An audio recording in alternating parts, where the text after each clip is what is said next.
His Royal Highness Prince Al Hassan bin Talal arrived at the Royal Scientific Society in Amman, Jordan, to launch the Electronic Network for Arab West Understanding. Dr. Hassan Nafa and Dr. Humam Ghasib, both of the Arab Thought Forum, welcomed him. Cornelis Hulsman and Sausan Gabra also greeted His Royal Highness.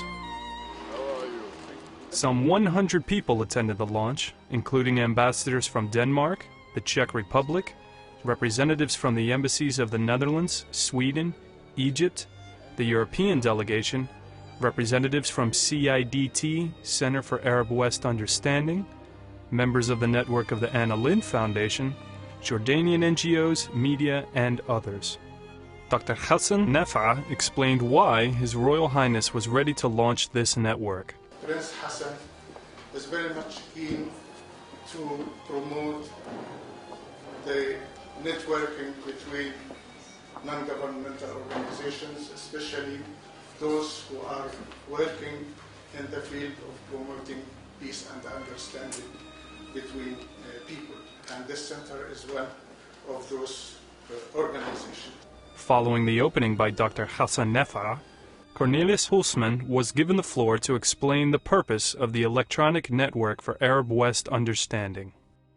I would like to make it very clear that it's the start of a network. We are starting and we are initiating this, so we hope, of course, that the network will be expanded. This should be clear that the current electronic database that we ourselves have collected of 20,000 articles of our weekly electronic magazine Arab West report that Dr.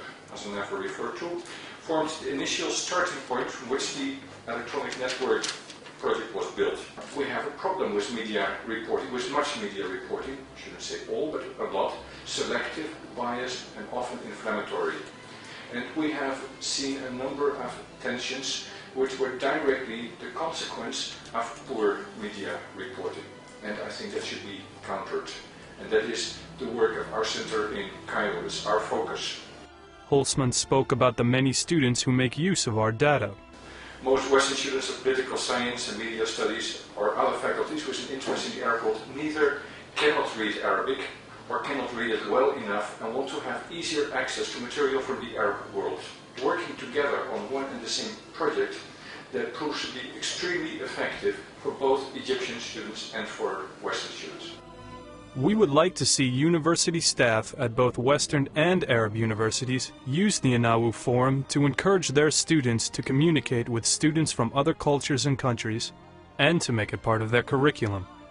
Staff and students can propose subjects for discussion on the network. University staff can lead particular discussions. Students can analyze discussions that have taken place on particular subjects and place their analysis on our ENAWU website for further discussion and evaluation. The forum is thus to facilitate a serious exchange of information and views for better intercultural understanding. Of course, the ENAWU project is much more, but that was explained in a flash presentation. Hulsman then presented His Royal Highness Prince Al Hassan with a copy of this presentation. Following that, Dr. Pakinam Sharkawi spoke about her experiences with students at the Program for Civilization Studies and Dialogue of Cultures, one of the partners in the ENAWU network. We found that the dialogue among the youth is the most important level of dialogue. If we compare it with dialogue between politicians, academia, scholars, we found all the time when there is a dialogue held between students, youth, this will turn to be a more fruitful, credible, and useful dialogue. Why? Why youth dialogue is so much important? We find this is because of two main reasons. First, it is a less politicized dialogue. No political interest behind dialogue, so really it's more free, there is more openness in conducting such a dialogue. Second, the youth themselves are more prepared to understand others, to change their ideas, more than any other, categories of people more older. Besides increasing their awareness of the common and current important issues between the Arab and Western world, their participation in such network will promote and develop their writing skill, broaden their knowledge, and will enrich their mind. Because more you had exposure with other civilizations, with other culture, more you are prepared to develop a moderate mind and to be completely away from extremism and rigidity. As well as the Western students are in need to understand Islam, in the same way that the Muslim and Arab students are also required and they need to understand as well the Western world. So I think it will be a double-track process of dialogue, and this electronic network, of course, will help the students to interfere in such a engagement and positive engagement. Following Dr. Pakinam Sharqawi, Father Dr. Samir Khalil, founder and director of the Lebanese Center for Documentation and Research on Arabic Christianity, spoke on the importance of dialogue. The aim of the CEDRAC and of ENAWU, as I see, is the dialogue of cultures, is understanding the other side, and through this, understanding myself. I can understand myself much better if I'm confronted with something else which reveals who I am. Finally, dialogue does not mean compromise. Dialogue means understand the other as he or she thinks they are, and say who I am. We have to find what is common and what is different.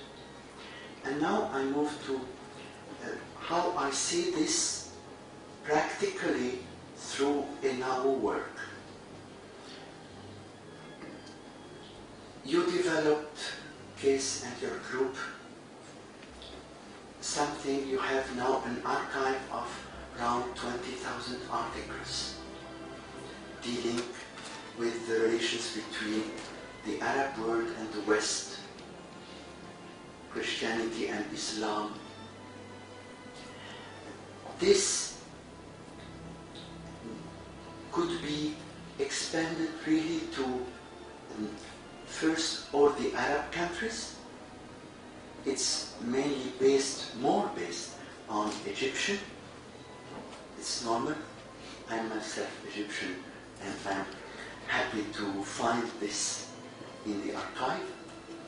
And we need to know exactly the mentality of other Arab countries. There is an internal Arab dialogue. And my feeling is our problem in the Arab world is that we are not dialoguing. We used to say, joking, اتفق العرب على ألا يتفقوا. But this is something we don't need to translate. We say that when we are together. When there are some foreigners, we never say. It's normal to us.